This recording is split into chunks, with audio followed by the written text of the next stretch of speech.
ladies and gentlemen, a very warm welcome to the ecancer series on cancer conflict in Ukraine. I'm Richard Sullivan from King's College London, and I'm also the chair of the ecancer trustees. And it's a really great pleasure to welcome today, joining us to talk about her experience, is Kathy Oliver. Kathy is the chair and founding co-director of the International Brain Tumour Alliance, which I believe was established many years ago in 2005. She also has an extraordinary range of experience as a patient advocate, most recently on ECO-ASCO, which is the Rare Diseases European Network, and as the patient advocate on the European Committee for Expert Group on Cancer Control, amongst many other positions she's held. She's been really instrumental in working with European Cancer Organization and other groups, advocating and working on the Ukrainian conflict in terms of rare diseases, not just in brain cancer and more broadly in patient advocacy. Kathy, very warm welcome to eCancer. Thank you for joining us today. Thank you for inviting me, Richard. It's a pleasure to be here. Super. Before we start talking a little bit about your work within the Ukrainian conflict, let's go pre-24th of February, and if you can give our viewers just a sense of the spectrum of work you've been doing with the IBTA and with other organizations. Sure. And maybe first, if I can just give a little bit more background to why I'm here. Actually, before 2005, I was a journalist myself. And then my son, who was 24 at the time, was diagnosed with a brain tumor.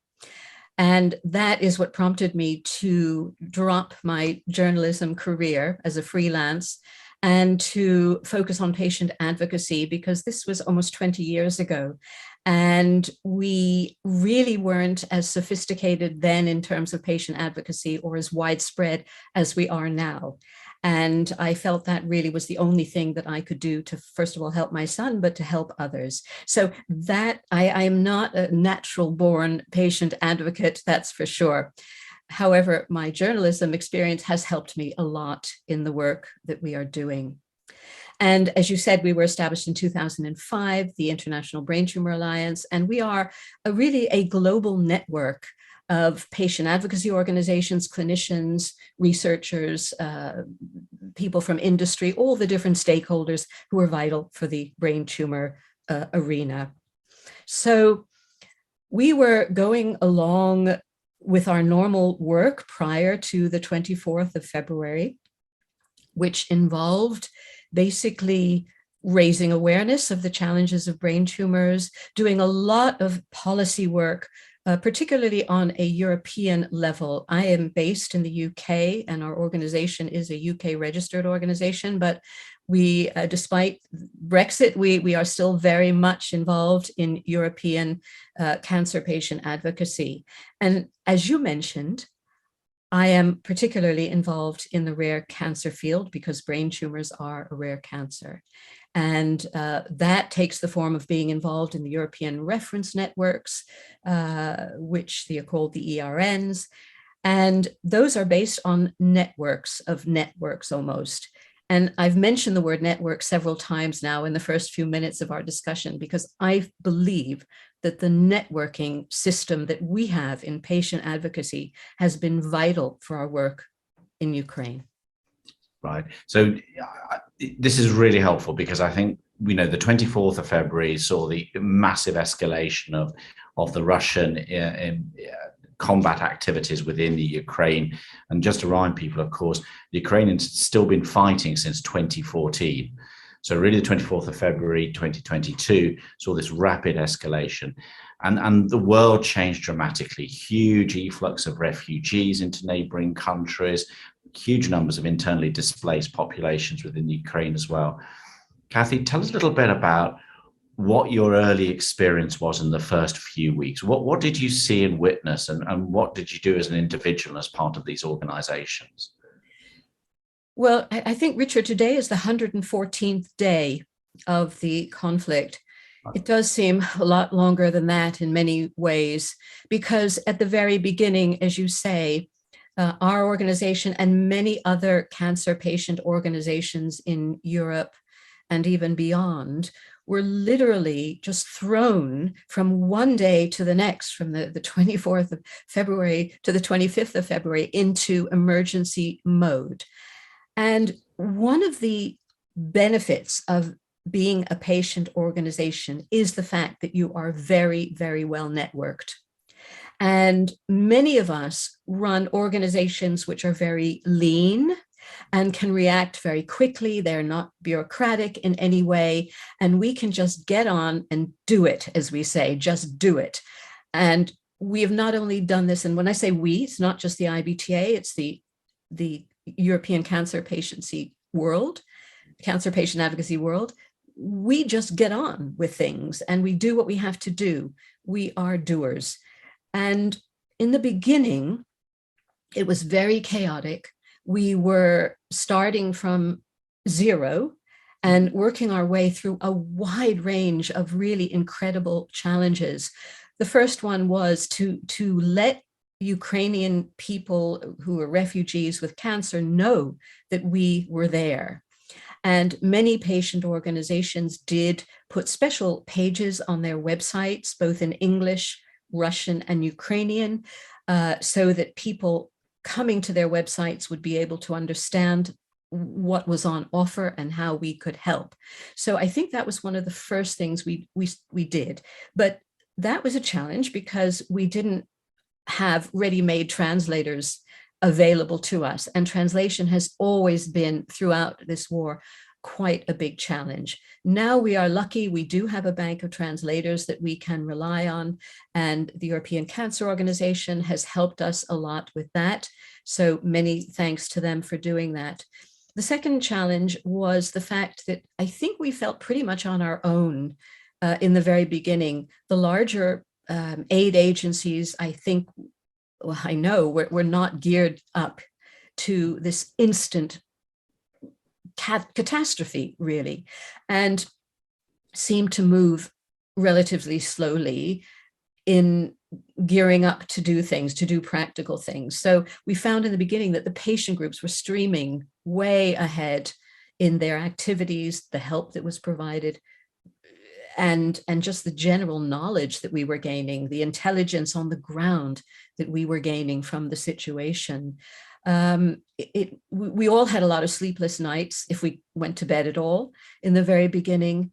But some of the organizations, the cancer patient advocacy organizations, set up excellent pathways, even very early on in this crisis, for dealing with patients who approach them, how to get them, how to extract them from a war zone, how to then find treatment for them in one of the bordering countries to Ukraine, how to find accommodation, how to find translators. All these were part of a giant puzzle that we as patient organizations were putting together.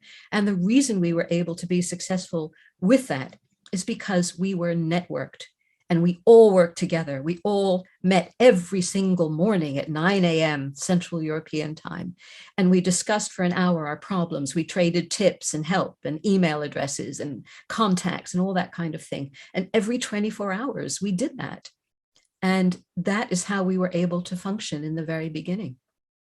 It's absolutely remarkable story, not just a remarkable story, but a reflection of just how fast patient groups adapted to what was incredibly dynamic, protean, very kinetic situation. And I guess maybe following up on that a little bit, Kathy, is, I mean, how, I guess people taking patient organizations and advocacy groups for granted a little bit, maybe, in the general sort of political milieu of delivering cancer care, which is often very technically centered. How do you think this is going to change Europe's views in looking at patient advocacy groups and organizations? Do you think this is going to shift the pendulum now to make them far more important and actually proper members of the decision-making elites in the future? I think it will, Richard. I mean, we have always, as patient groups, campaigned for greater involvement in things like designing clinical trials and in regulatory matters, that kind of thing. But this has been a new dimension for many patient organizations. And to be honest, I think we have proved our worth. We have proved that we are stick to these things. We don't, we're not just 24-hour wonders who do something and then go and do something else. We really have dedication to this kind of challenge. And I do hope we are in the future recognized to a greater extent by some of the other bigger organizations, the aid organizations out there, because we can help each other. We have to work together. We have to collaborate. There are things we can bring to the table that other organizations necessarily can't. So I do hope, as you say, that there's going to be a greater recognition of the value we bring, not just in this situation, but in terms of the whole cancer care continuum.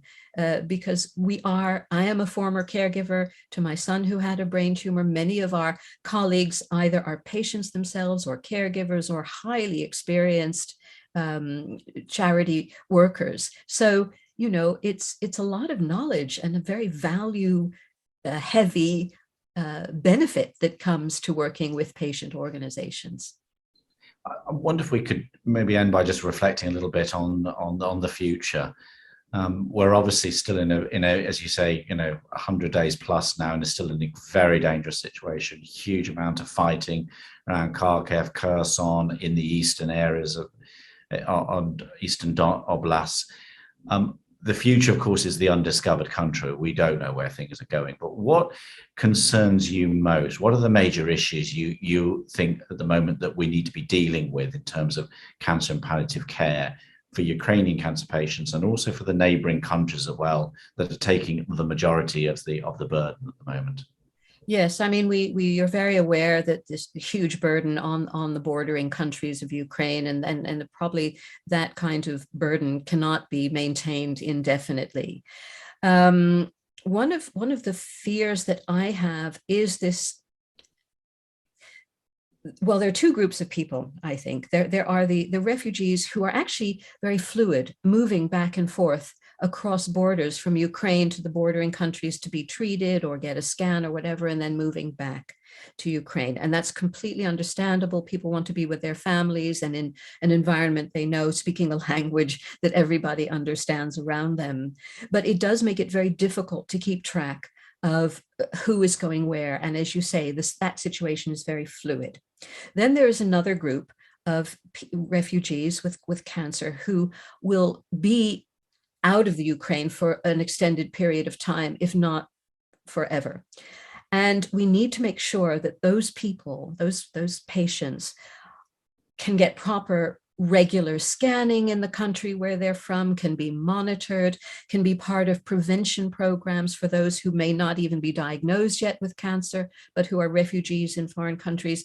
We need a formula of preparedness to deal with the permanency of some of these refugees. And that worries me a lot, because one of the things we learn, the big lesson we learned, I think, as patient organizations, is we need to be prepared. We can't just always react quickly at the last minute. We have to have plans. And we learned this during COVID as well. There need to be plans in place.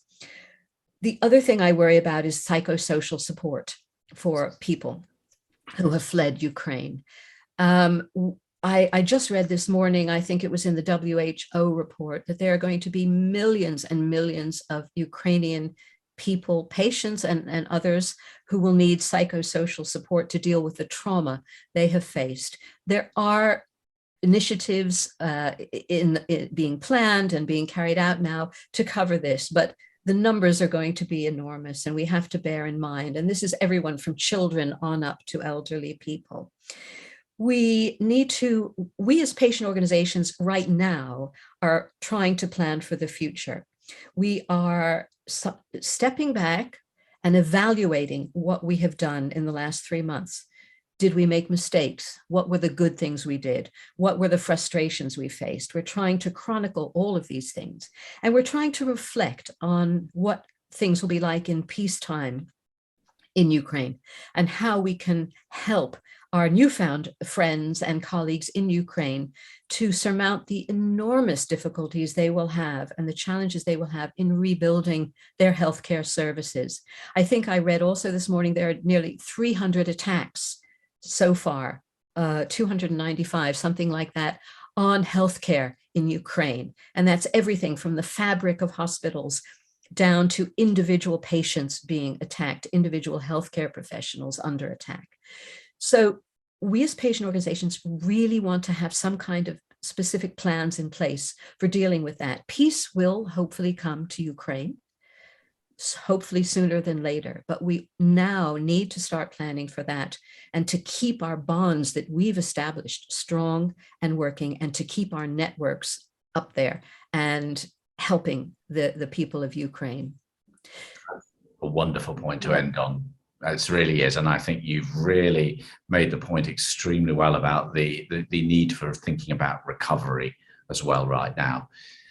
Kathy Oliver, Chairman of the International Brain Tumour Alliance, thank you so much for your wonderful work. You've been doing all the work for Ukrainian cancer patients and being such a marvellous advocate for cancer control across Europe all these years.